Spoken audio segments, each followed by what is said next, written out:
Good morning and welcome to the Hydrogen and Fuel Cell Exhibit Europe at Hannover Fair 2025. We have been here for a long time talking about things. I love to return back to the nuts and bolts on a regular basis because it reminds us of what is really at the heart of PEM cell technology or electrolysis or whatever other branch of the fuel cell industry here. We are going to be talking to an insider in that sense of the fuel cell industry. I'll be talking to Koen Kramer, who is Senior Technical Sales at Solariton TurboCell, about your company. Welcome with me, please, Koen Kramer. So, first things first, tell us a bit about your company, Solariton TurboCell, where it came from, where it's located, and what you people do. Okay, so our company, Solariton TurboCell, we do air compressors for fuel cell. Yes, so it came from Solariton. We are founded last year as a spin-off from Solariton, and we are focusing on air compressors for PEM fuel cells. Okay. Yeah. Could we have a little bit more monitor here? Thank you. So the history of the company is of interest when expertise get sorted out into specific applications. So where in the company's history were the expertise developed to get to something like what we'll be talking about today, your final product? Yes, so an air compressor is all about high speed. So the history of the company is to develop electrical powertrain, electric motor, bearing technology, rotor technology to drive something with a very high speed. We have achieved in the past speeds up to 2 million RPM. From that grow also the turbo machinery, compressing any kind of air that is very efficient with high speeds. So we developed air compressors, and from that we also went into the fuel cell industry, because there a fuel cell consumes air, it needs a mass flow to draw a current, and it needs a pressure to increase the voltage. So there comes the key technology to have a high speed, high pressure ratio flow on an efficient way, because it's all about efficiency, because we also consume the power from the fuel cell, and then it's all about the net power of the fuel cell, of course. We're going to have to go through several advantages of your technology and scale, of course, of the technology. Let's begin with this device here. What exactly are we exhibiting? It's at your stand, which is Yes. E50. You have to visit them to see this up close. What exactly is special about this compressor? So we have our own unique bearing technology that makes us efficient. So we have our own bearing technology where we don't require a cooling flow to our bearings. So we have the compressor state, we have a turbine state, we have a 25 kilowatt electric motor in this case, and this compressor would be very suitable for a fuel cell system with a power range from 100 to 200 kilowatt. We're also developing bigger compressors, but also smaller ones for different applications, and we serve the market from 1 to, let's say, 400 kilowatt applications. Yes, so what I mentioned before, cooling flow, so we have a unique bearing technology that allows us to cool the bearing through the motor with the water cooling. We don't require a cooling flow, a bleeding flow from the compressor to the bearings, and that gives us a significant efficiency advantage. Also, because we have Solariton with the key technology, with the power electronics, the motor, we're able to design a fully tailored solution, so we can really optimize all the subsystems with each other and have a very suitable product for the market. I think of bearings as sort of like it's a one-size-fits-all concept I have. Of course, I don't get beyond the bicycle here. But when we were discussing the conversation we were going to have today, what you mentioned about the bearings was kind of interesting. Okay, I get it. Bearings get hot. They may need cooling.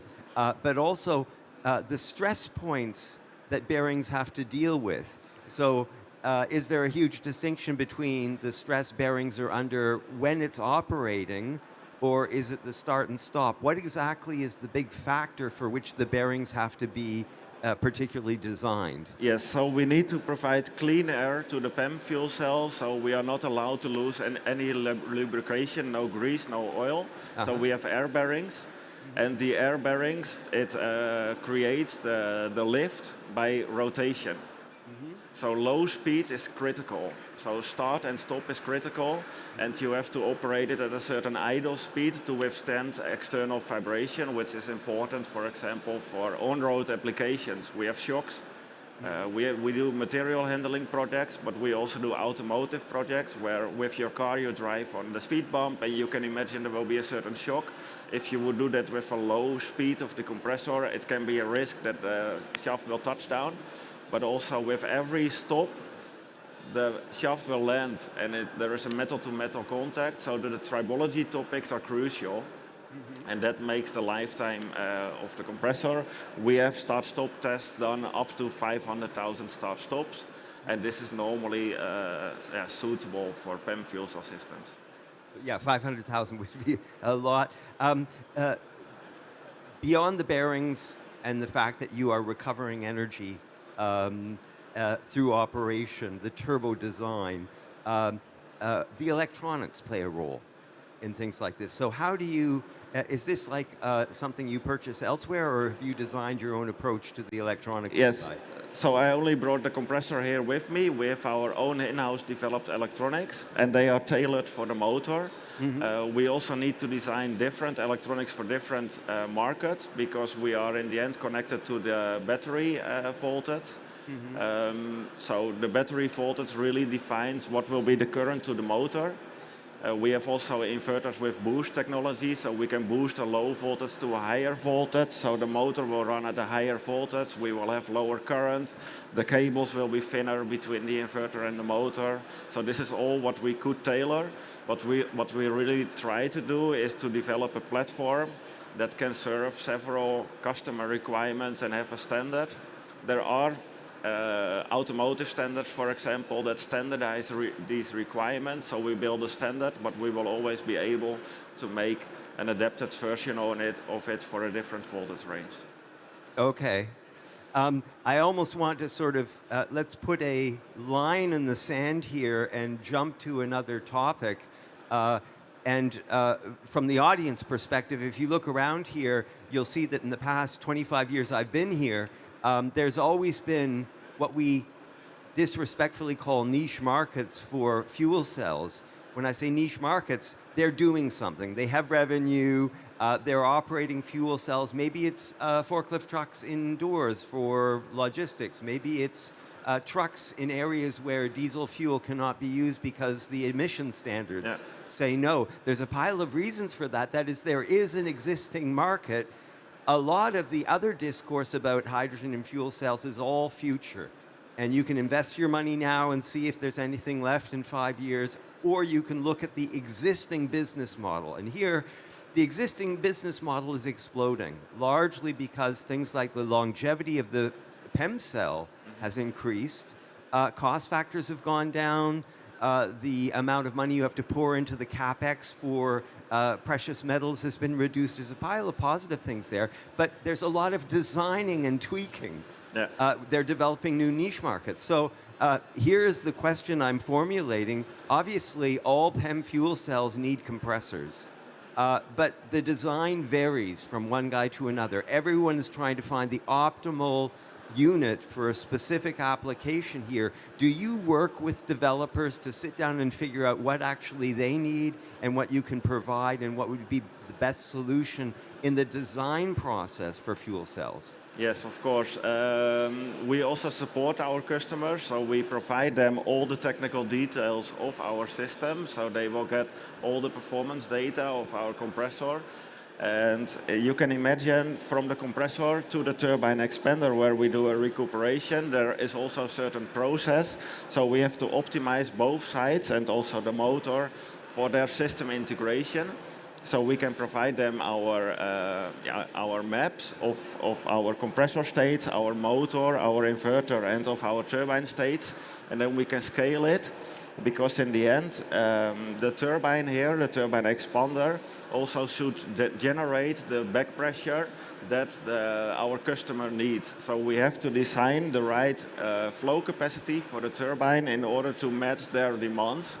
Because if we would not optimize that, they might have to operate with some waste or some additional back pressure valve, and that is really a loss of energy potential. So we lose a lot of energy with that. So we really try to optimize also the turbine states together with the customer to see what size do they need. We pre-develop these stages, so we have different variants. And if needed for very specific customers, we can also make a tailored variant. So that is for the compressor states, but also for the turbine states. We offer such kind of services to our customers. So we really have to be very close to get the last few kilowatt out of the system. It is, of course, because hydrogen is sometimes necessary, but right now it's also expensive as a molecule. You have to use it economically in order to get the best value per dollar.